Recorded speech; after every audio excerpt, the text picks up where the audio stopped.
Good morning, students. I hope you all are doing well. My name is Kanika. Today in computer science, we are going to continue with the remaining part of our chapter 7 function from class 11 computer science book. So let's begin. Functions returning value. A function may or may not return a value when called. The return statement returns the value for a function. So this is a functionality provided in a function that it can return a value. It is not necessary to return a value by a function. But a situation may arise wherein we need to send values from function to its calling function.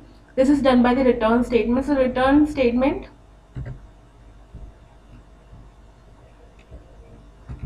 yes. So the return statement does the following. It returns the control to the calling function and return value or none. So these are the two things which a return function can do. So let us understand returning the value with an example. So here is a function which we are creating, a user defined function calc pow, which is used for calculating the power. So the user gives the argument as base and exponent argument, and we have to return the value as base raised to the power exponent. So here you can see this is the function. So we will come later to the function. First, the user is asked to input base, then the user is asked to input exponent, then you are calling the calpow function. So we directly go to the calpow function definition. Okay, you will understand the answer later. So calpow is called, जैसे ही function call होगा, we have to redirect to the So as soon as a function is called, so we have to redirect to the definition of the function. So here number and power is being given. So let us suppose number is 5 and the exponent is 4. And we have assigned a variable result is equal to 1 over here, and we have used a for loop for calculating the answer. Now here you can see we have returned the result. The variable which is holding the answer is being returned.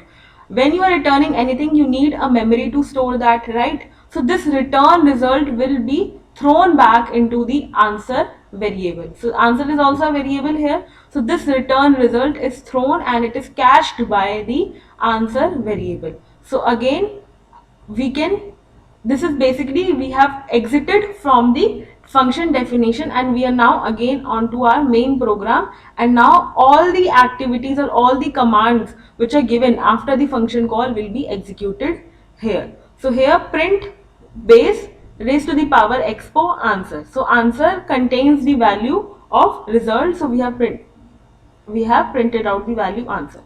So you can see output is 6 to 5. So far we have learned that a function may or may not have a parameter, or it may or may not have a return value. So these are different types of functions which exist. So function with no arguments, it is not compulsory to give argument and they can be no return value. Function with no argument and with return value. So there can be function with do not have arguments but will have return value. Functions with with arguments but they don't have any return value, and function with arguments and return value. So it depends completely on the user and the requirement of the programmer what kind of function he or she wants to use. Next, let us understand flow of execution. So flow of execution we defined as the order in which the statements in a program are executed. That means the statements are executed one by one in order of appearance from top to bottom. Flow of execution means how the program is executing. So when, for example, if I am reading the chapter, so I will start from the bottom and I will read till the end. Okay. So this is the flow of reading. Similarly, when you are running a program, so there is a flow of execution कि आपका program कैसे execute होगा.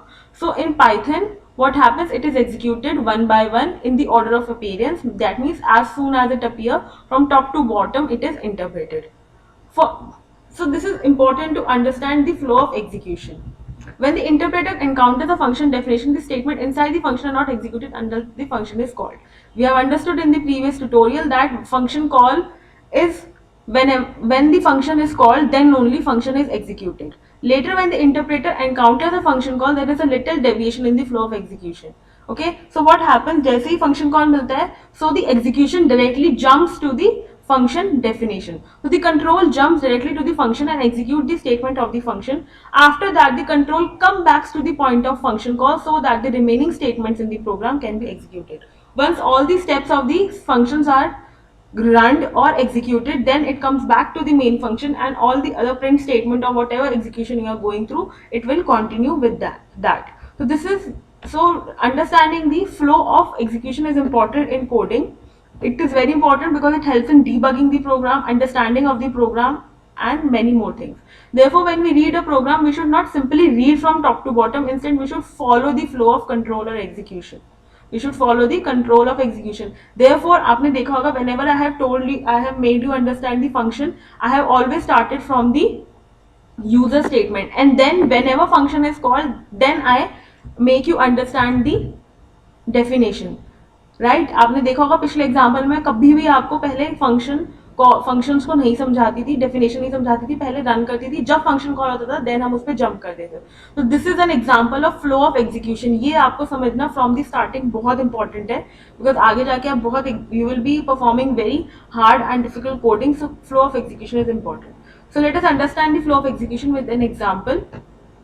So here what happened, definition hello python is given. Now here what happened, we have written first statement as hello python.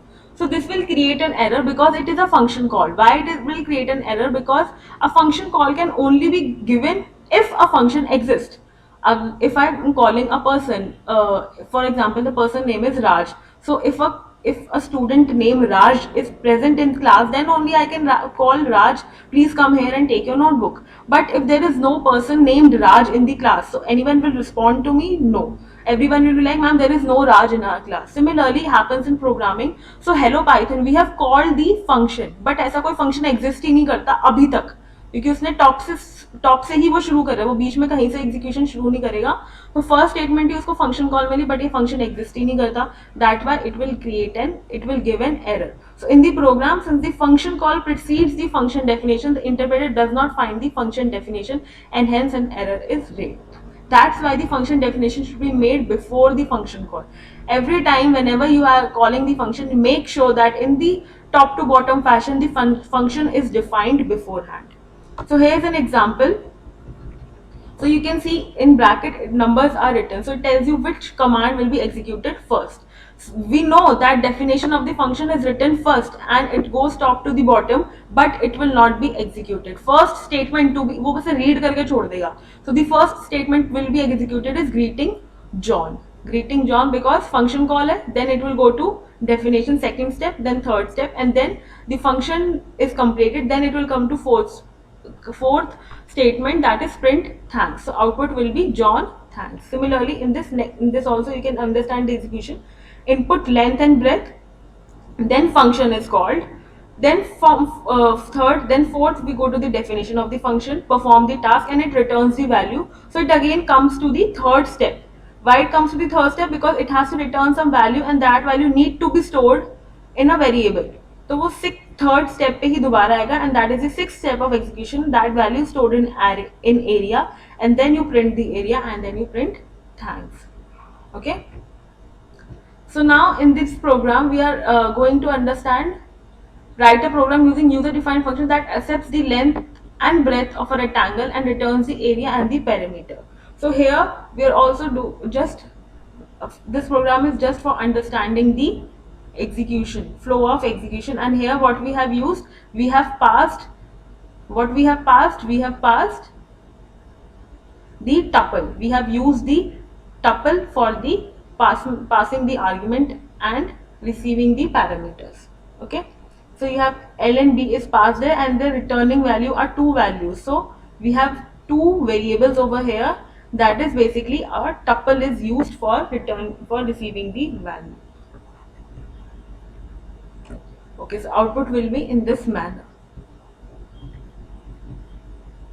So multiple values in Python are returned through a tuple. I will, in the third part of the video, there will be detail about this topic, so don't worry if you have not understood tuple concept here, because in the third part of function tutorial I will be covering this topic. Okay, so there is another program. I will not be discussing this program. You go through this program. It is a very interesting program, and if you don't understood it, then we will discuss in the tutorial class, in the doubt class. Okay, so go through this program, try to understand what it is telling, read the instructions carefully. They have very nicely explained what they are doing in the code, so go through this code and try to understand. Next comes the scope of variable. So what is the scope of variable?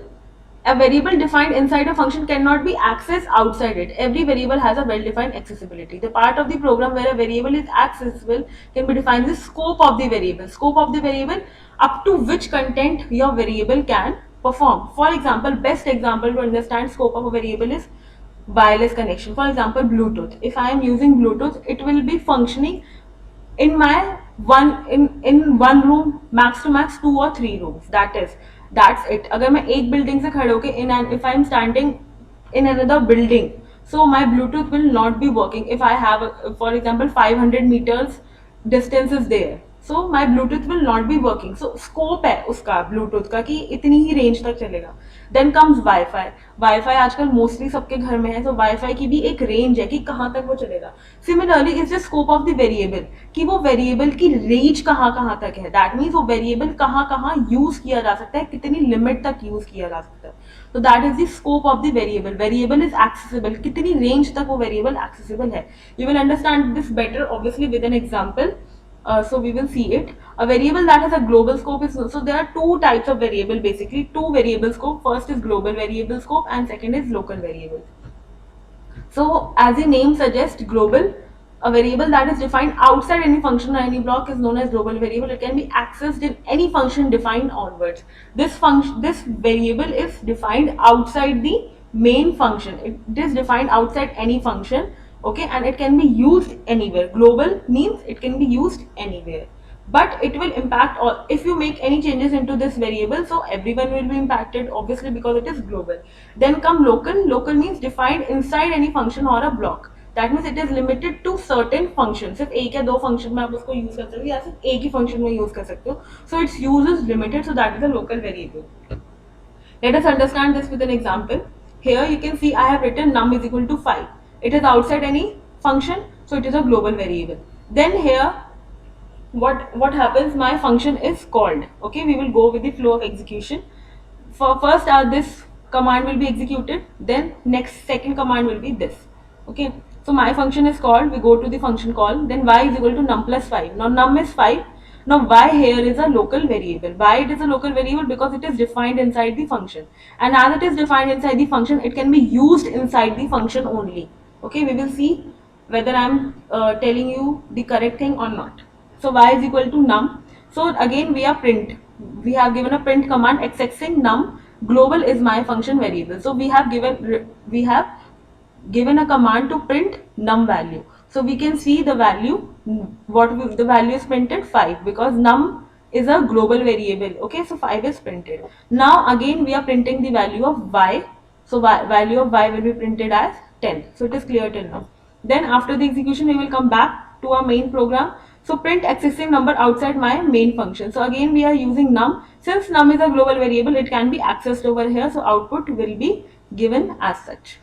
So you can see these blue arrows are depicting global variable and these orange arrows are depicting local variable. So as soon as I have given num, so num is printed. But when I try to access y outside my function, it will create an error. Why it will create an error? Because its scope is till the function only. You cannot access that variable outside the function. So it will generate an error. Why generates error? When it is accessed outside my function. So it is a local variable. So here are some notes to take, that any modification to global variable is permanent and affects all the function where it is used. So if you have made any changes in the number in the global variable, it will be reflected everywhere. It will be seen everywhere, and you can give same name to your global as well as your local variable because scope is different. If modified value global is to be used outside the function, then the keyword global can be used. You can also use the word global if you are using, here you can see there is a num function, there is a num variable which I have defined. Then I come to this part, my function is executed, is called, then I come to the definition part. So I have given another variable global num.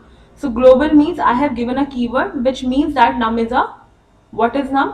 Num is a global variable. So if I print num, so what it will print? Can anyone tell me? So it will print 5. Okay. Then num is equal to 10. So now what it will print? Will it print 5 or 10? Definitely it will print 10. Why? Because num is a global variable here and also global variable here. It will override the value. It will override the value. But which value is overwritten? This value or this value? ये num is equal to 10 जो मैंने करा है वो इसकी value को override करेगा. इसकी वैल्यू को क्यों ओवरराइड करेगा? क्योंकि इसके स्कोप वाले नम को लेगा, वो उसको नहीं कंसिडर करेगा जो इसके स्कोप. यहाँ पे उसने नम में नम ये वाला जो नम था उसने यहाँ पे 5 की वैल्यू ली थी, बिकॉज हमने यहाँ पे डिफाइन तो कर दिया लेकिन उसको कुछ वैल्यू नहीं दी है, तो वो यहाँ पे ये वाला नम जो है ये वाला ग्लोबल वेरिएबल लेगा. बट यहाँ वाला जो नम है it will take this global num. So हमने इसकी value num is equal to 10 define कर दिया, तो आउटपुट यहाँ पे क्या आएगा? 10. So then we come back to our main program. accessing num outside my main function. अब मैं my main function के बाहर आ गई हूँ, तो यहाँ पे क्या वैल्यू आएगी? नम की यहाँ वैल्यू आएगी 5, क्योंकि वो ये वाला जो प्रिंट स्टेटमेंट है वो इस वाले नम को एक्सेस करेगा. So you can see output is 5, then 10, and it is again 10 because it has overwritten the value. Okay. So ये वाला जो है यहाँ पे हमने जब num इज इक्वल टू 10 कर दिया तो हम यहाँ पे 5 की वैल्यू को ओवरराइड करके हमने यहाँ पे क्या कर दिया? 10 कर दिया. सो ये वाला भी मेरा num जो है क्या वैल्यू प्रिंट करेगा? 10. 5 नहीं करेगा, 10 करेगा, बिकॉज मैं यहाँ पे मॉडिफाई कर चुकी हूँ. And if you modify the global variable it will reflect everywhere, it will show the change everywhere. So this is the output. Next come Python standard library. I have made a separate video. I hope you have seen that video. So I will just give you a brief review what this chapters talk about Python standard library. I have discussed most of the things in that video, but still keep on watching because there are some different concepts which are given over here and it is important to go through NCERT also. So please continue watching this video. So built-in functions. What are built-in functions? Built-in functions are the ready-made functions in the Python. Okay, so these are the predefined functions. For example, input, int, and print. These are predefined functions. Now, how you can tell these are functions? They are function because let us understand why we are calling them as function. For example, let us consider the statement fname is equal to input your user name. It is very interesting. So what is the name of the function used? Input. Does the function accept a value or argument? Yes. As you can see, bracket mein we are asking, we are giving this print statement, we are printing this. So definitely it exists. ये हमने string pass करा है. So this is a parameter. So yes, input function has a parameter. Does the function return a value? Yes, input function returns a value. That's why we have given it in the form fname is equal to input. fname जो हमारा return करेगा value उसमें fname के अंदर वो store हो जाएगा. So definitely it is returning a value. Hence function input accepts a value and returns a value. Now your homework will be to analyze. What you have to analyze that int and print are function and ask the question, does the function accept a value or argument? int कुछ argument या कुछ value accept करता है या print कुछ value accept करता है, and does they return any value? Just go through it and we will discuss these questions in the doubt session, and I will be definitely giving this question in your half yearly exam. So if you know the answers, you can comment down the answers if you are not able to attend the doubt session due to any unavoidable reasons. Otherwise, we will discuss this question in the doubt session and this will definitely be in your half yearly examination. So please go through it. Then there are some built-in functions. You can see input, print functions are built-in functions, then data type, mathematics and other. These are predefined built-in functions. Then there are some other functions. You can just go through them. There's a div mod. It is used the arguments x and y and it returns a tuple, that is quotient and remainder. So if I give div mod 7, 10, so it will return 3 and 1, and 3 is quotient and 1 is remainder. So there are different functions which are given over. You can just go through them. They are well explained. If you have doubt in any function, you can ask me. Then next comes the module. Now what is module? Module is a group of function. So when we what is function? Function is a grouping of instructions, and what is module? A module is a grouping of functions. So a module is created as a python.py file containing a collection of function definitions. So this is the syntax of writing a module. So you can import any module name. You can import more than one module at a given time, and this is syntax module name dot function name. If you don't want to import the whole module, you can import module name dot function name.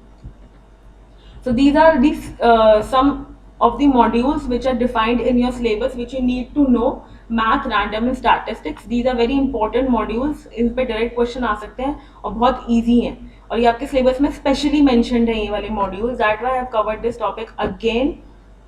Beside कि मैंने उस पर tutorial बना दिया था, but still आपको ये तीनों modules बहुत ध्यान से पढ़ना है. So there are certain functions given. Maths में कौन कौन से फंक्शन होते हैं, मैथ्स डॉट फैक्ट, आपको ये सब पता होना चाहिए. So how can they ask in your exam, they can ask in your exam like output questions होते हैं, या फिर आपको ये कुछ भी ऐसे कोई कोडिंग में आपको कहीं पे मैथ डॉट GCD हो, आपको आउटपुट फंक्शन को कोडिंग है, आपको उसका आउटपुट बताना है पेपर में कोई क्वेश्चन का, तो they will simply use math dot GCD in any of the line. तो आपको पता होना चाहिए कि GCD कोड क्या है, उसमें क्या हमारी आर्ग्यूमेंट्स होती है, एक्स एंड वाई हमारे पॉजिटिव इंटीजर्स होते हैं, एंड GCD हमारा क्या रिटर्न करता है वैल्यू, एंड अगर मैं मैथ डॉट GCD 10,2 डालूंगी तो मेरा आउटपुट क्या होगा. तो आपको ये सब पता होना चाहिए, इसमें बस समझने वाली बात है. Then comes random. Random function is basically used for that are used for generating random numbers. For example, lucky draw में आपने 1 to 1000 numbers लिख के एक बॉल में डाल दिया, and then you are generating any random number.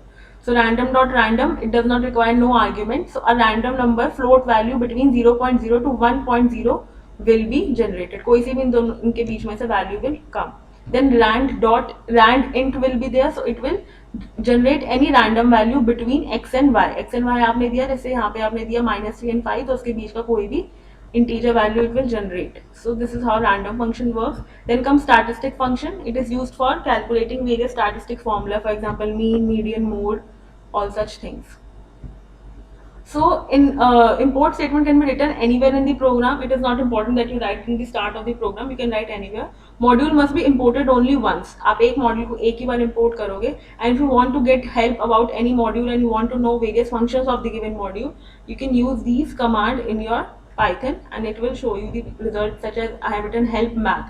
So it will describe me what a math is, name, math, description, functions, and it will show me the list of all the functions which are there in the math module. So you can also use from statement for importing the functions from a module name. So this is the syntax from module name import function name. So you can see from random import random. So random is imported. So it is a good programming practice. जितना जरूरत है उतना ही import करो. अगर आपको math function में सिर्फ square root function use करना है, मैथ मॉड्यूल में से you want to use only the square root function, so instead of importing the whole math module, you just import the square root function. So it will take less space in the memory, क्योंकि आपको जितना चाहिए उतना ही you call in your Python program. So there is an example, for example here from math import seals and seal function and square root we have taken. So seal function is basically for writing the upper value. So if my 62.7 is there, so it will take the above value of this value. So it will convert into seal value, and then it will give me the square root. So 624.7, that means 6 to 5 will be converted into value and square root. So there is a different one more way in which you can write. You can directly write seal value 62.7, 624.7 and square root. So you can execution of function square root is dependent on the output of seal function. So what you can do, you can just use one function into another function. So a programming statement wherein the functions or expansion are dependent on each other execution for achieving an output, it is called composition. यहाँ पे जो है square root function जो होता है, वो square root function you know it will not perform in the case of points. जहाँ पे आपने points दे दिए वहाँ पे square root की वैल्यू वो ढंग से नहीं देगा, तो आपको उसको seal या trunk करनी पड़ेगी वैल्यू. trunk means आप उसको 7 को हटा दोगे और यहाँ पे आप उसको above वैल्यू ले जाओगे. So ये स्क्वायर रूट जो है वो डिपेंडेंट है इस ट्रंकेट या सील के ऊपर. So when such case happen then you go for composition. This statements are called as composition. So create a user defined module. We have discussed this in tutorial. You can go through it, and if you have any doubt you can ask me. It is well explained in the previous video. For example, what we have done here, we have designed a module here in which we are adding, subtracting, multiply and divide. So what I have done, I have imported this basic math module, and then I can use any of these functions. Okay. So this was all about this chapter. I hope you have understood what a function is. You can go through the questions at the back. They are very interesting questions, and also the examples given in between.